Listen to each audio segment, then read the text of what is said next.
తాడిపత్రిలో పోలీసింగ్, రాజ్యాంగం, ప్రభుత్వం ఏమీ పనిచేయవనుకుంటా. అక్కడ గొడవ నడుస్తూనే ఉంది. తాజాగా టీడీపీ నేత తాడిపత్రి మున్సిపల్ చైర్మన్ జేసీ ప్రభాకర్ రెడ్డి అనుచరులు తాడిపత్రిలో మరోసారి రెచ్చిపోయారంటూ సాక్షి రాసుకొచ్చింది. రౌడీలా మరి వైఎస్ఆర్సీపీ నాయకుల మీద దాడులకు తెగబడ్డారు. తాడిపత్రిలో వైఎస్ఆర్సీపీ నాయకుడు కేతిరెడ్డి పెద్దారెడ్డి పేరుతో పార్టీ కార్యక్రమాలు నిర్వహిస్తే దాడులు చేస్తామని, అక్రమ కేసులు బనాయిస్తామని municipal vice chairman Sheikh Shavali బుధవారం సాయంత్రం ప్రెస్ మీట్లో బహిరంగ హెచ్చరికలు జారీ చేయడం, రాత్రికి వైఎస్ఆర్సీపీ నాయకులు ఇళ్ల మీద దాడులు జరగడం చూస్తే జేసీ అనుచరులు దాడులు పాల్పడినట్టు స్పష్టంగా తెలుస్తోంది.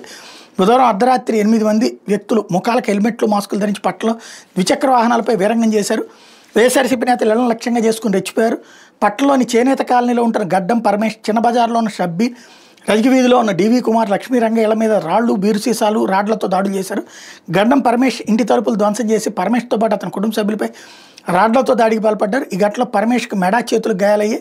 షబ్బీర్ ఇంటి ముందు ఉన్న ద్విచక్ర వాహనాన్ని ధ్వంసం చేశారు.